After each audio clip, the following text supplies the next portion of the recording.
Ja tenim la joguina. I ara què, Anabel?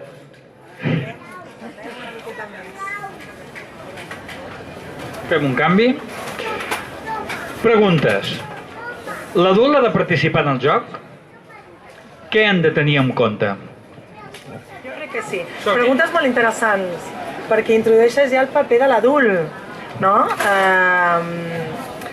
Em presento una mica, em dic Anabel, estic molt contenta de poder estar aquí amb vosaltres i participar en aquesta taula de debat d'un tema tan important com són els jocs i les joguines dels nostres nens. Soc mestra de l'Escola Tarlatana, no sé si molts de vosaltres la coneixereu com l'antic alcalde Mercè. És un projecte educatiu fet amb molta cura, és un projecte molt bonic que us convido a venir a veure, a conèixer, encara que alguns ja el coneixeu. D'aquí a prop, de Sabadell, on donem especial importància al joc per aprendre, un joc que de manera innata implica aprenentatge i sobretot a com ens posicionem nosaltres com a adults, com a educadors davant d'aquest joc. També soc mare de bessons, no més, ja amb dos jo ja de moment em sembla que no masses més, que estan per aquí jugant.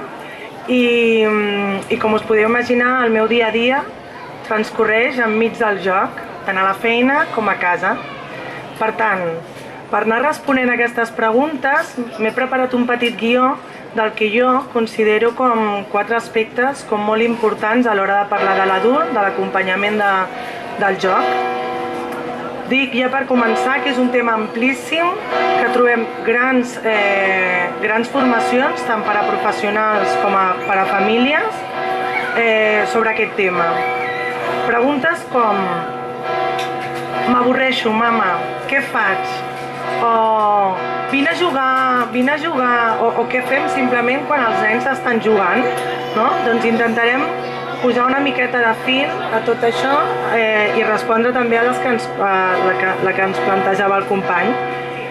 Dic una frase molt bonica que m'he anotat, que a mi em fa molt de pensar, i diu: els nens necessiten temps i espai per jugar.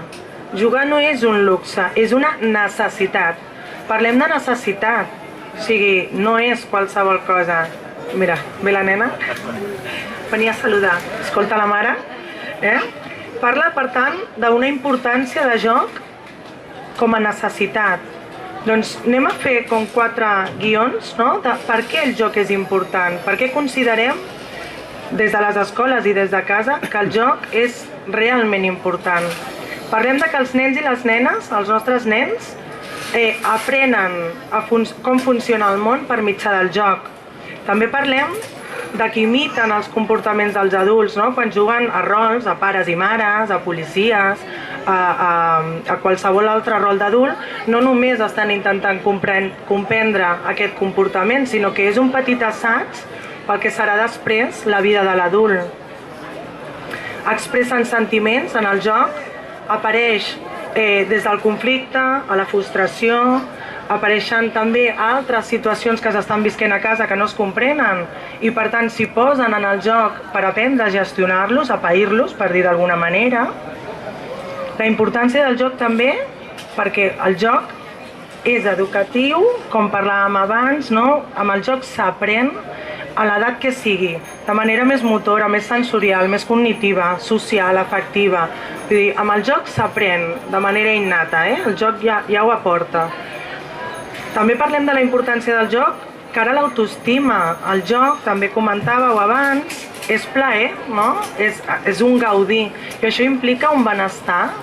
Aquest benestar de descobrir per un mateix, de quan portes 4, 5, 10, 15 vegades construint aquella torre que cau i per fi aconsegueixes que s'aguanti, tot això implica una fomentar-la, que m'enrotllo, perdoneu, la falta de costum.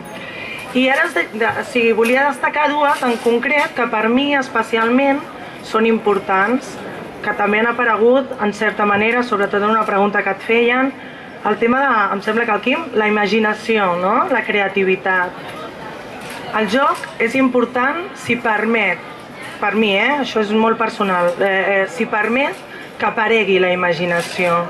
En el moment que entra en joc la imaginació, llavors allò de poder avorrir-se, apareixen nous mons. Ja no és només una imitació del món que coneix el nen, sinó és una creació de nous, és un aparèixer estratègies i per tant un augment de la creativitat. Creativitat, paraula molt gran que es fa servir avui dia moltes vegades i que per mi també és la clau de futurs adults feliços.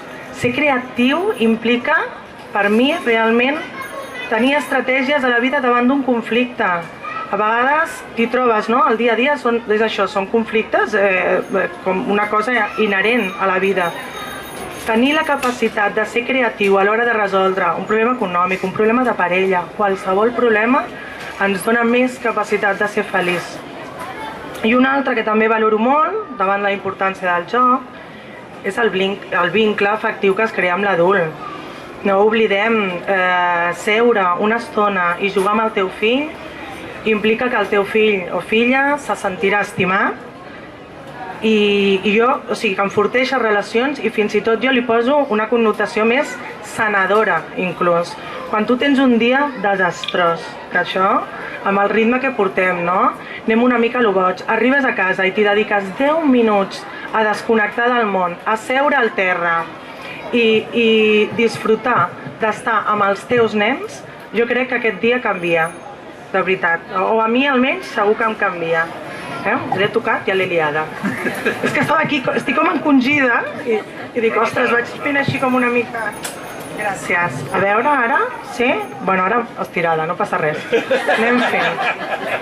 M'hi poso, no passa res, no passa res.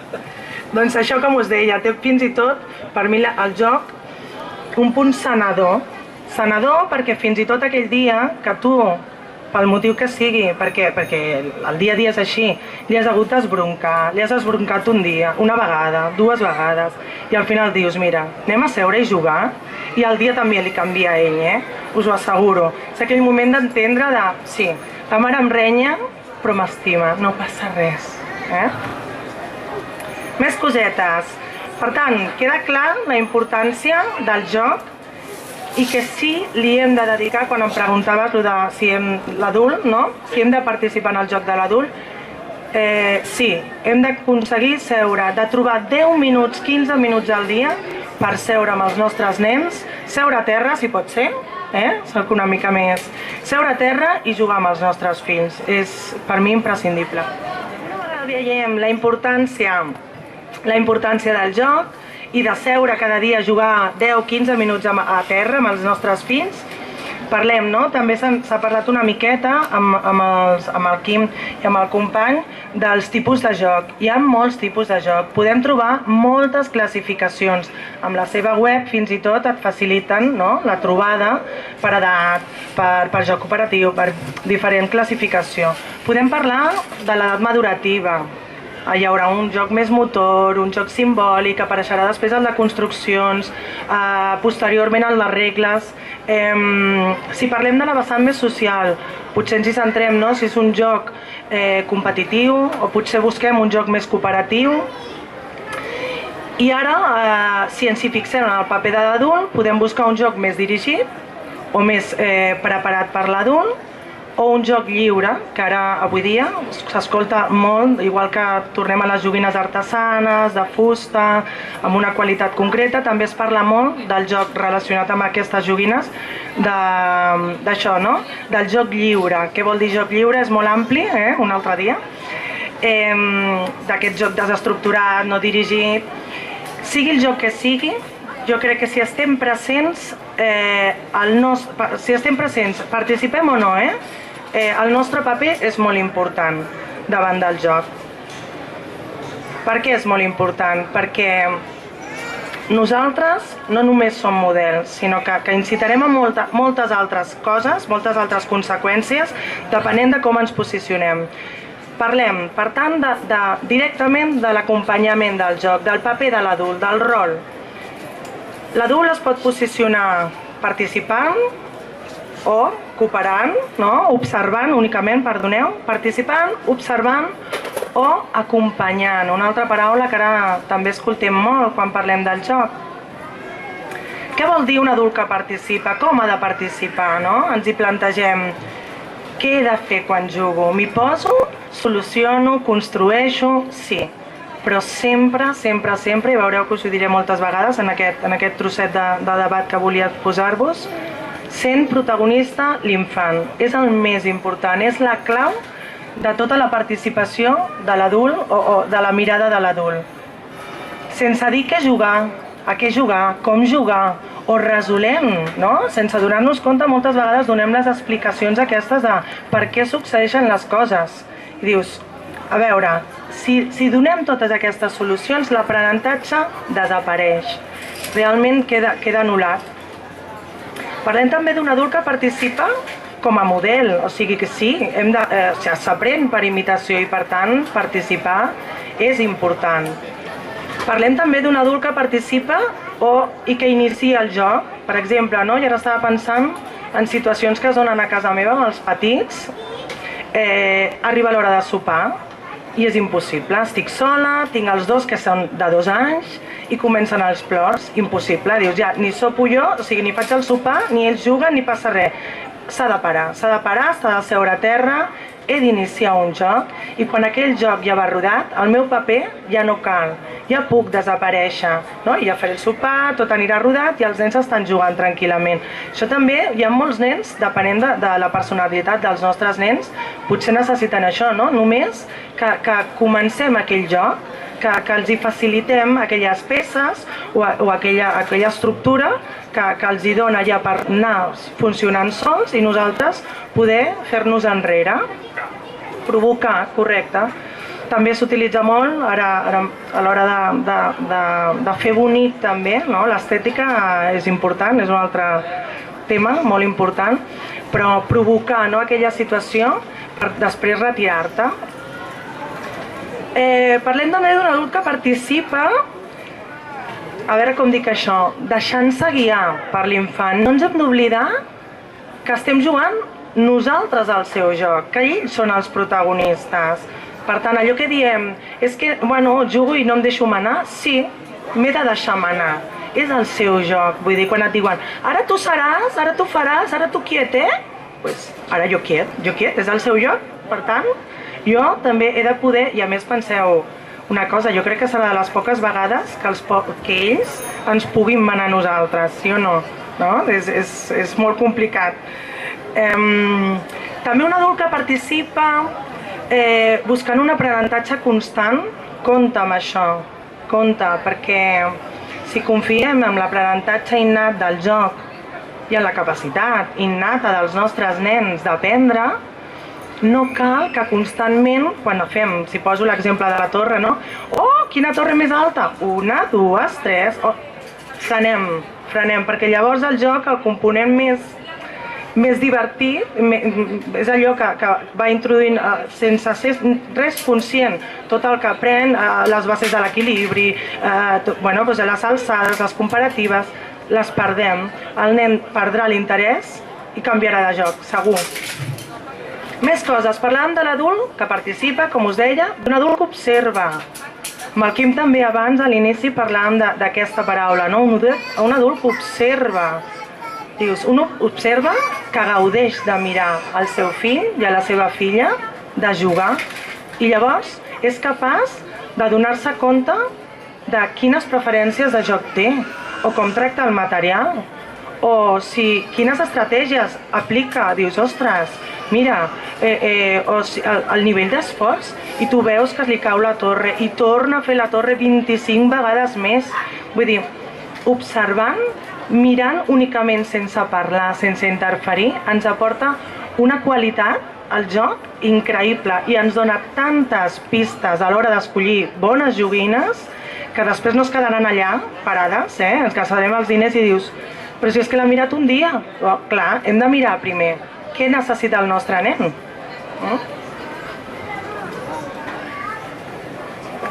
Continuem amb això de l'adult que observa. Som molt importants, o sigui, som els més importants pels nostres fills i per tant, només la nostra presència observant allò que fan una cosa que per mi és tan important, i per tots els que estem aquí, com el joc, dona valor. L'estar present implica un valor constant allò que fa el nen, i tot això el nen també ho rep alhora. Parlem de l'acompanyament, no? Un adult que participa, dèiem, un adult que observa i un adult que acompanya. No és una paraula fàcil, és aquell moment en el que tu estàs present i intervens sense interferir, o sigui, estàs present donant qualitat, però sense ser el protagonista, com dèiem, i oferint noves possibilitats. Què vol dir això? Que evidentment som els experts, no? Per dir-ho d'alguna manera, en aquest sentit, i tu veus que li passen coses durant el joc, i tu veus el motiu, i ets tu també qui li pots facilitar un altre material complementari que dius, ja veuràs, ja, ara està tota l'estona que li surt superbé, ara li porto aquest altre material, a veure què passa, no? I veus que el nen et mira com dient, amb aquest no funciona, i tu, oh, no funciona? I allà ho deixes, no? Intentar ser un adult que facilita aprenentatge d'una altra manera molt diferent a la que nosaltres potser tenim en ment, no?, de quan érem petits, aportant un altre material en el moment, o fins i tot deixant preguntes obertes, És un mètode científic, vull dir, buscar hipòtesis, no?, a partir de la pregunta. Què passa? Per què cau? I aquí et quedes, no? I a veure, el nen ja arribarà en el seu moment, potser no avui, potser no demà. En qualsevol altre moment farà aquella connexió i sense ser ni conscient. També parlem d'un adult que acompanya, i això és molt important, evitant el discurs de l'etiquetatge, sense el que diem habitualment i que ens surt per inèrcia, jo ho sé, em passa 20 vegades, el molt bé, tot constantment. Què implica quan nosaltres, sense ser conscients, posem judici a allò que els nens fan, allò que els nens construeixen, dibuixen, allò que estan fent en aquell moment? Implica moltes coses, perquè estem treballant pels adults del futur, no? Quan un nen perd de vista el que a ell li agrada per centrar la mirada en el que a tu t'agrada, que a tothom ens agrada agradar, no? Realment a la llarga implicarà que li doni més valor a l'opinió de l'altre, a la decisió de l'altre, a la mirada de l'altre, que al seu fer, que al seu sentir. I això és un problema a la llarga, i això em passa a mi, i jo crec que som uns quants, no?, que com a adults diem, ostres, a vegades m'hi fixo més amb el del costat, que dius, però, bueno, i t'has de tornar com a recol·locar, no? Doncs aquí mireu si és important el joc d'evitar el discurs del molt bé, evidentment el direm perquè ens els estimem, perquè també han d'escoltar el molt bé, però mai abusar d'aquests judicis, no?, que facin perdre al nen el gust i el plaer per si mateix, de vestir com vulguin, de construir com vulguin, de fer estèticament el que ells desitgin i vulguin, pel plaer. Jo us proposo, perquè moltes vegades també m'han preguntat, vale, sí, no li dic molt bé, i el nen m'arriba amb el dibuix, i què li dic jo? No li dic res? No, home, no. Clar, sí, li hem de poder dir alguna cosa, però li podem dir quants colors has utilitzat. O sigui, coses que són com molt evidents i que per això té valor aquell dibuix, per exemple, no? O, ostres, t'has estat molta estona dibuixant, li has dedicat temps, t'has esforçat. Vull dir, valors que per nosaltres realment sí són importants i que a vegades, dient un molt bé, li traiem importància a tot aquest esforç que li ha dedicat al nen, a tot aquest escollir colors que ha estat allà vinga estona dient mira aquest com aquest i l'altre, no?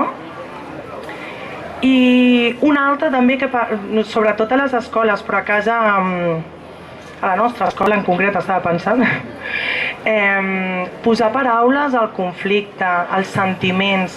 Nosaltres, com a adults, tenim, sense ser conscients, quan els nens juguen i apareix un conflicte, un dubte, un neguit, una inseguretat, nosaltres som des de fora molt conscients de què els hi està passant als nostres nens, no? Mira, s'ha enfadat ja, mira, apareix la frustració, però fer conscient al nen, posar en paraules d'això, implica que el nen ho viurà millor, ho gestionarà millor.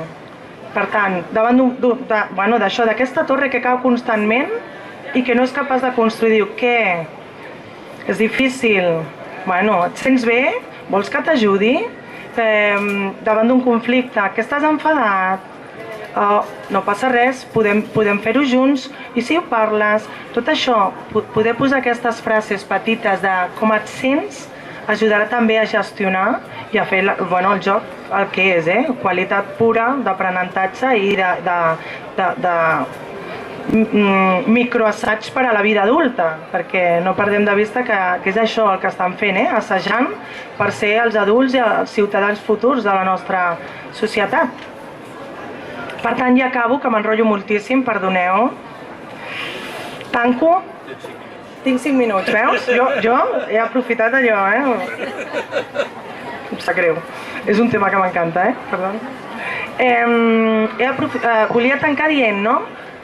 Per tant, el paper de l'adult, un adult que propicia un temps, és a dir, facilita, possibilita que hi hagi un temps diari de joc amb un espai concret, adequat, segur, de qualitat, amb un material molt escollit, molt pensat. No és gens fàcil, ara que ve Nadal, no és gens fàcil escollir una joguina, i penso que aquí hi ha la clau de la qualitat del joc, i amb un ambient on l'adult té claríssim que l'infant és el protagonista i que confia totalment en la potencialitat del joc i la potencialitat d'aprendre del seu fill o filla. I amb això ja callo, moltes gràcies. Mira, no me'n recordava. He deixat aquí una cistelleta, sempre faig aquestes sorradetes, soc de tallets, petites frases o il·lustracions que mentre anava preparant una miqueta la xerrada em venien al cap o anava trobant i que parlen de tot això que hem estat parlant, una mica. Si voleu després passar i agafar-ne una, són unes quantes diferents i variades, Aquí les deixo.